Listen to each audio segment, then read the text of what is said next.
Jamaica Kincaid has come a long way from the island in the West Indies where she was born, but the 17 years she spent there remain an inescapable part of her work. In books like Annie John and Lucy, she has created worlds that are both tragic and beautiful, cutting to the heart of the most basic of human truths. Her latest work, The Autobiography of My Mother, is perhaps the least autobiographical of all her books. It is a fictional account of one woman's evolution, and we are pleased to have the author here with us this evening. Welcome. Thank you very, very much. Well, thank you very, very much for coming.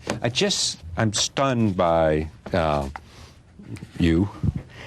You say, this book begins, "My mother died at the moment I was born, and so my whole life there was nothing standing between myself and eternity. At my back was always a bleak, black wind. I could not have known at the beginning of my life that this would be so. I only came to know this in the middle of my life, just at the time when I was no longer young, and realized that I had less of some of the things I had used to have in abundance, and more of some of the things I had scarcely had at all." Yes. When you wrote those lines, what were you thinking? I was thinking about the character. I was thinking about the fact that in her, three people meet: the African people, the European people, and the native people who had lived in these islands, and that for one of them, for instance, the African people, when they were born into this part of the world, Africa died for them. For the native people, when the Europeans were born into this part of the world, their country, their land died for them. And for the Europeans, Europe in a way died for them. The heart of Europe, themselves as belonging to this, certainly for the English people that she's talking about, England in a way dies for them as her husband eventually dies away from England. So I was thinking of all of those things, and the death of all those things were irrevocable and changed history for people, changed the lives of people, changed everything for these three groups of people. When one was born, that their progenitors died. Why did you call it The Autobiography of My Mother? Again, I was trying to write about the lives of the women, my mother's, who are my mother's generation, and I wanted to write it in that voice. I seem incapable so far of writing in any other but the first person. I wanted really to write out as the voice of the progenitor, right. And nothing else. And also I suspect I have deep matrilineal relations and connections that I do not want to cut and seem unable to cut anyway. Yeah, you certainly don't. But it's interesting in that you share a name with the character. Yes, yes. Well, if you... names are very important to me, and I think names it turns out, I think names are important in the narrative of many people descended from Africans, because one of the things that you notice in the history of captivity and conquest is that names are how you claim things. That, for instance, I don't know if you notice in the when people begin to reclaim or feel, say for instance, African nationalists are often changing their names. A famous example is, of course, Leroy Jones becoming American. Mama Baraka. Yes, and one of the things you notice in all of these conquests is that the way you claim something is you establish its name, and two ways actually you claim something, or you claim a people. You change their name and you get them to believe in the things that you believe in. Instrumental in the captivity of Africa. If you change their name, then you change them into becoming part of your culture? not only your culture, but you make them feel about, you're capable of making them... You divorce them from their culture. Yes, and you're capable, you then begin to make them able to think of themselves the way you determine. Ah, so you're allowing sort of the conquered to define the vanquished. That's right. I think that's very, that's one of the difficulties with with African, in this part of the world, identity. I mean, if I think somebody pointed out, if you go through the history of black Africans in America, there are different names at different times. Sometimes it's colored, sometimes it's black, sometimes it's Negro, sometimes it's Afro-American, and it's all because we can't quite decide what we are really, and our relationship to this society is not quite set, it's not quite secure. What do you prefer? I actually just prefer human being, on the whole. Hyphenated names are not... Not particularly appealing. On my own, I have none of that identity, but if you wish to give me one for any kind of reasons, I'm not afraid of being called anything, and I'm not ashamed of being called anything, but left to my own devices, I am nothing. You are nothing. Not a thing. Yeah. How much are you defined by your mother and the relationship you had in your life growing up in Antigua with the mother that you had, because you left Antigua when you were 17 to come here? Yes. And to know a little of your story, it is a story that is, you grew older. Yes. Before you left, there was what happened?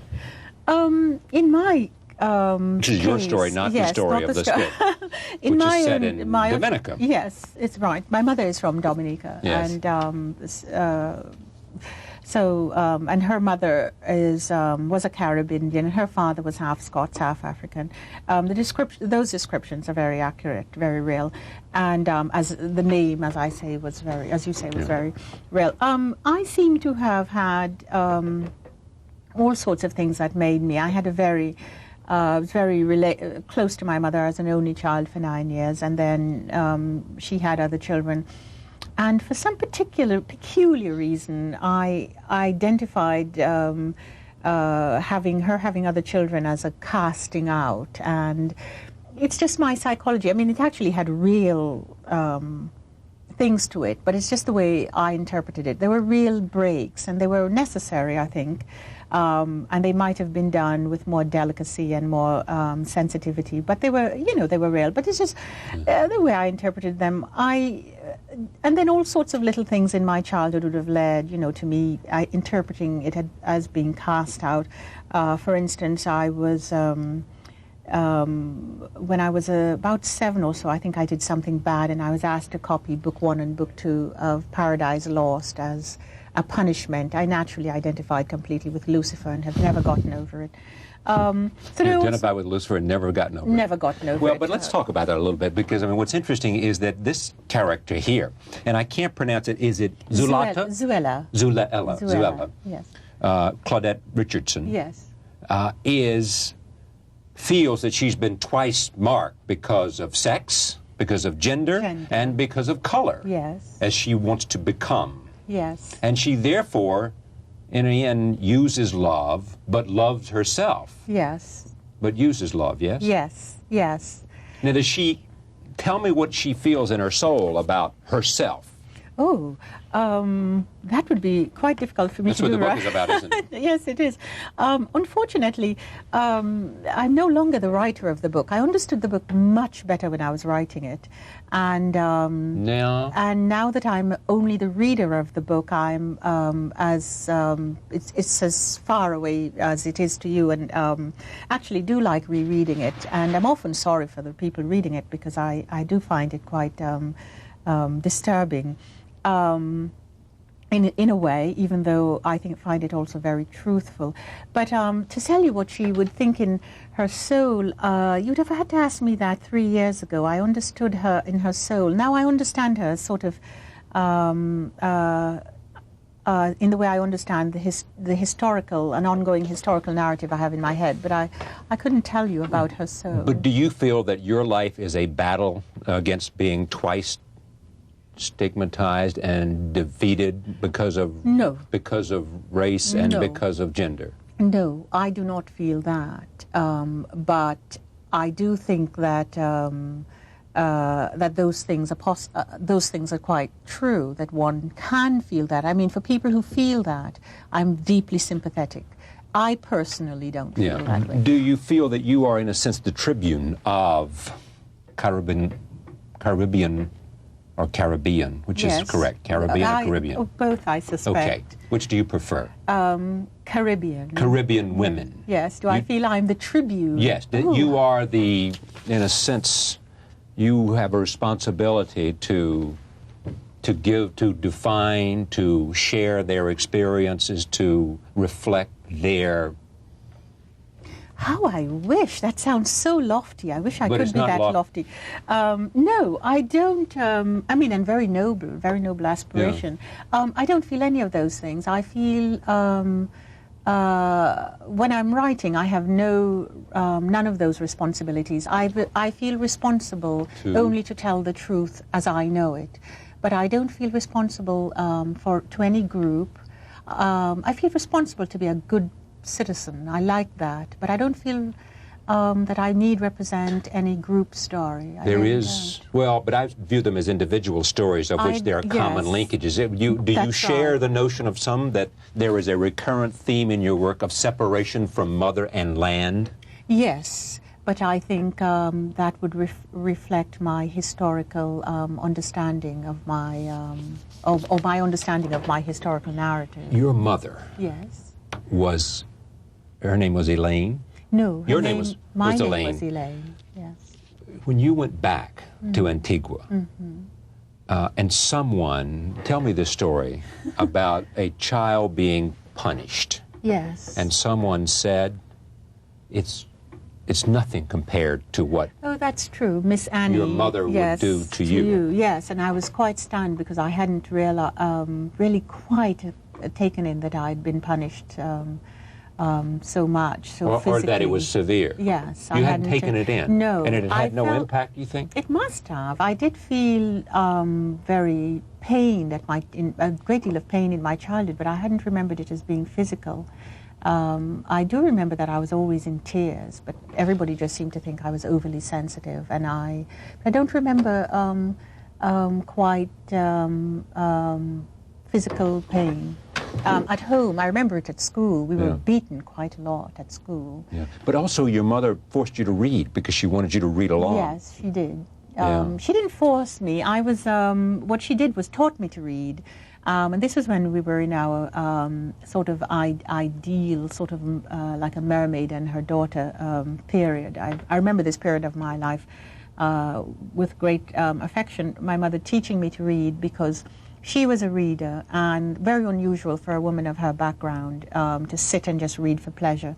And I used to bother her, so she would take me, and she taught me to read, and thought that if I knew how to read, I'd be occupied with my own books. And that was a lovely thing. You never knew your biological father? No. Though actually, I did meet him when I was almost 30, and he came and said hello to me, but I never knew him. No, the man I knew as my father was my stepfather, which I never made that distinction. But I knew much better than his children knew him. And the way I talk about him is a mystery to them. I think perhaps because I was... When you characterize him, it doesn't ring true to them? They don't know him in that way. They don't know the stories of his parents leaving him and going off to build the Panama Canal and sending him a pair of shoes that didn't fit him when it arrived, but then he put it away, and when he tried them on again, he had outgrown them. Were your role models, if there were role models, fictional characters from novels? Yes, Jane Eyre. Jane Eyre? Yes. Charlotte Bronte? Charlotte Bronte, yeah. yes. In what way? Well, when I read it, I was about 11 years old, I completely identified with her self-pity and her... self-pity? Yes, oh yes, but it's not a bad thing. The way she... yes, I say it with the sympathy, I should say, she had for herself and her own woes in the world, and her ability to love but not be pulled under by it, to not love blindly, but her sensibility, her sensitivity, her sensibility, her the way she had of balancing things. From the time I was 11, that I'd say that was somebody I used to daydream about being, or just actually daydreaming about being an English girl, but not an English girl with blonde hair, just myself, but English. It Who would else? be a very common. Yes. Who else? You read George Eliot? Yeah, I read George Eliot, Jane Austen, Thackeray. Which Jane Austen? I think we read Pride and Prejudice. Yes, not the troublesome Mansfield Park. That's the troublesome one, because that has a great unspoken thing that the family falls into the moral abyss because the father goes off to look after his moral abyss, slavery. There is the story that William Shawn at the New Yorker saw something you had written. Yes, yes. And invited you to come. George Trow took me to meet him, and he invited me to write for the New Yorker. But of course I couldn't write, so I just jotted down some things and gave them to him. And what did he like about them? He published. He thought I was a writer. He had this incredible genius. It doesn't exist anymore. This kind of person. He could understand a writer like nobody can anymore. This is just lost, and we writers have to find ourselves in ourselves. But he was the person who made me understood what my writing was. And I had my ups and downs. What did he help you understand? Tell me. He only made me understand that my writing was my voice, the thing that I thought inside my head, that the way I express something on paper. And I just wrote down these little observations I made about an event, thinking that when I gave them to him, he would have someone rewrite them. Yes. He published it just as it is, and I looked at it and I thought, that's my writing. And it was from that I knew I could find my way into my own mind. You don't edit yourself? I do not. I write a lot in my head before I commit it to paper. And once you commit it to paper? That's it. It can't be rewritten. If I rewrite it, it's something else altogether. Why is this? I do not understand that process. I do not understand that. You don't? No. But you're a gardener. I am indeed. Yes. Well, I rewrite there all the time. I'm I always know you digging do. up and You're always digging. I transplanting. assume you are. Yes. You're probably always fussing yes. over. Oh, quite. Because gardeners quite. fuss, don't they? Oh, they're very. Yes. So maybe all your fussing is done in your gardening and not. Perhaps. It's a good thing. I mean, I have children. I could be fussing with their lives. But speaking of children, you have never felt that being an artist and being a mother, yes, they had to be in conflict at all.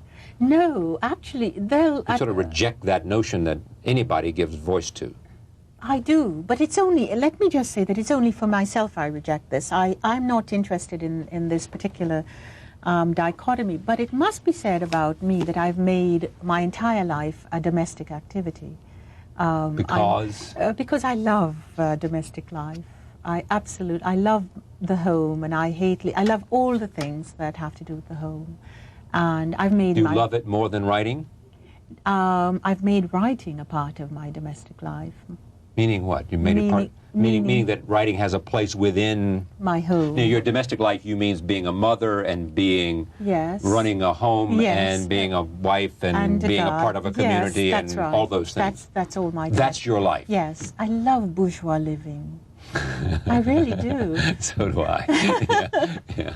I mean, you like it because it has stability, it has a place, it has all those things? It offers comfort, it offers a place to be where you can actually think about that horrible moment just before you fall asleep. Who am I? Why am I? But your characters, yes. Do they reflect that? Yes, they all ask, who am I? Why yeah, I know am they I? do, but do they find it in domesticity? No, but I find them in domesticity. I find my characters in domesticity. I've only been able to write. I mean, I suppose it's no accident that before I had children, I wrote only in bed. Yeah. Why? I would just stay in my pajamas for days in bed, just writing and writing. And now? And now you've got to take care of those kids because you've got to get out of bed. That's right. And so you're writing more and better, you think? Well, I don't know if better, but certainly I've more. certainly written more, yes. Because they're around and you can sort of chew them out or whatever. Oh, no, they chew me out, yes. We're often wondering how we got into this mess where the children seem to be ordering us around. You live in Bennington? North Bennington, yes. North Bennington, yes. Yeah. Your husband is William Sean's son. Yes, yes. That is true. Yeah, and how did that happen? I met him. He's a composer, isn't he? He's a composer, yeah. I met him through a friend who also was a writer at the New Yorker, Kennedy Fraser. I met him at her house. And was one of those, practically an extension of the office relationships, really. And we've been married and have 2 children.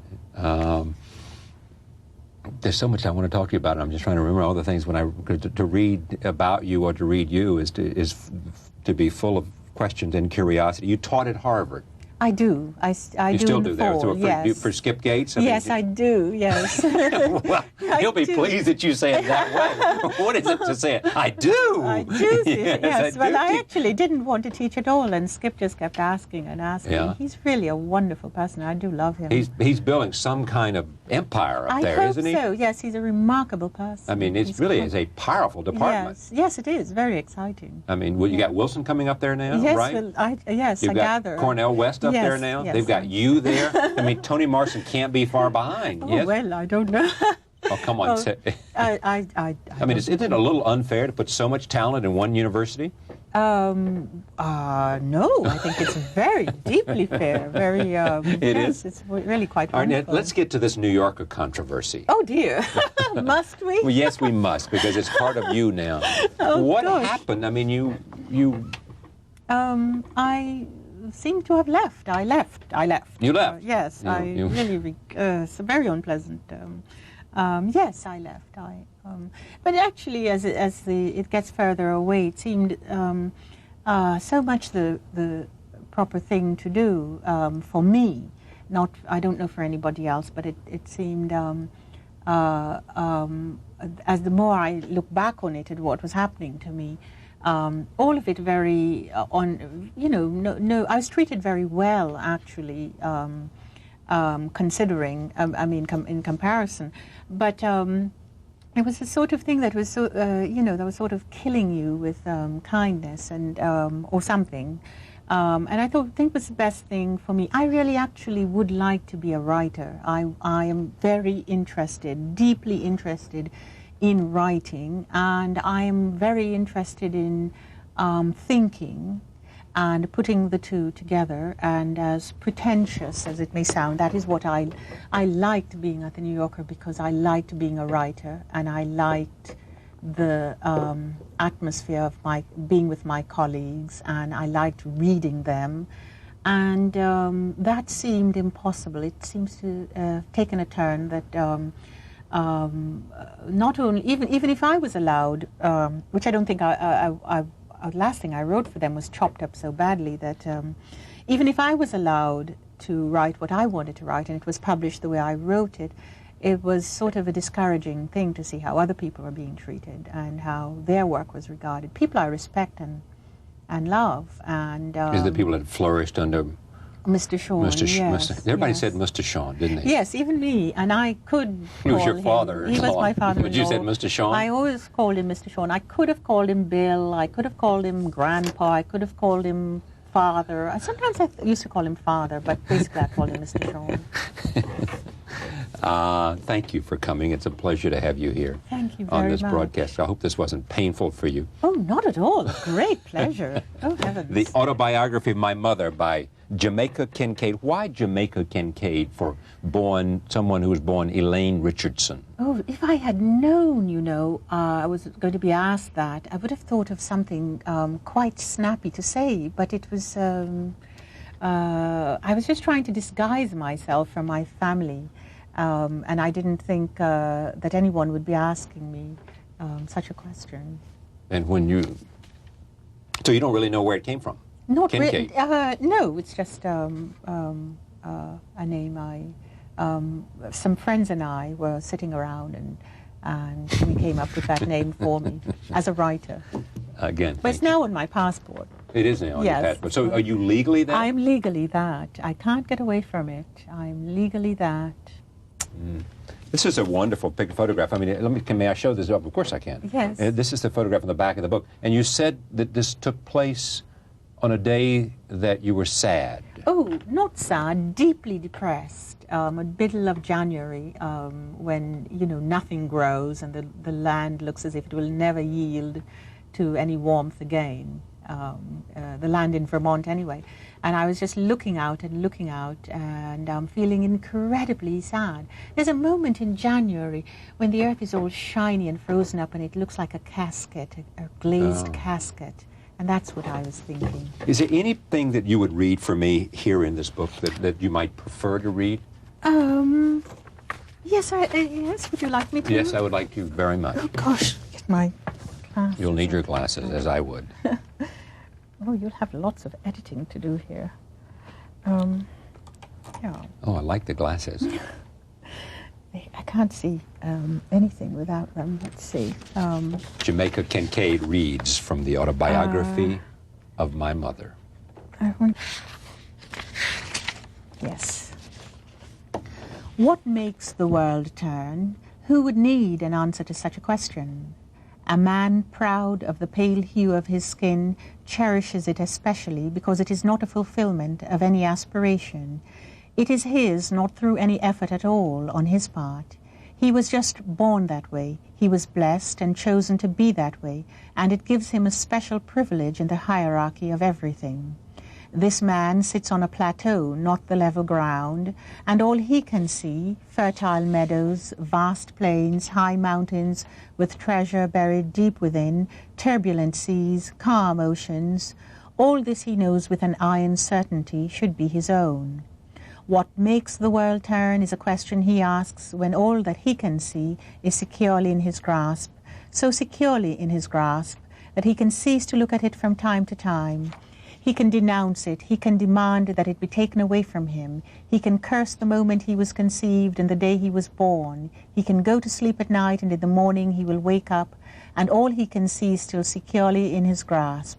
And he can ask again, what makes the world turn? And then he will have an answer, and it will take up volumes. And there are many answers, each of them different, and there are many men, each of them the same. Wonderful. Thank you very much. Thank you. We thank you for joining us. We'll see you next time.